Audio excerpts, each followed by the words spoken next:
सलग 3 दिवस शासकीय आणि निमशासकीय कार्यालयांना सुट्टी असल्यामुळे पुण्यातील रस्त्यांवर वाहनांची गर्दी पाहायला मिळते। पुणे रेल्वे स्थानक परिसरातून आढावा घेतलाय आमचे प्रतिनिधी तुषार झरेकर यांनी। पाहूया।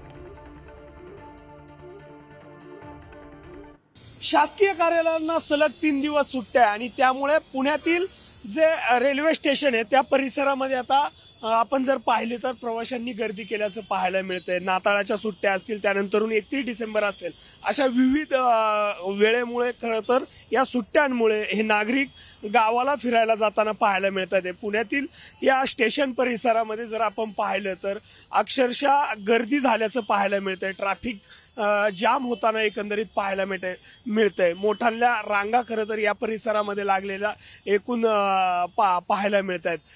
एकंदरीत जर आपण पाहिलं तर या सुट्टीच्या कालावधीमध्ये अनेक नागरिक हे गावाला जात असतात, त्यानंतर फिरायला जात असतात।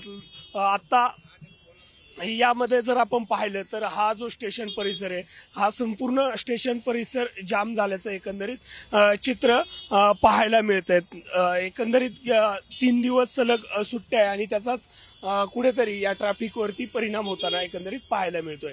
व्हिडिओ जर्नलिस्ट निखिल तुषार झरेकर, पुढारी न्यूज, पुणे।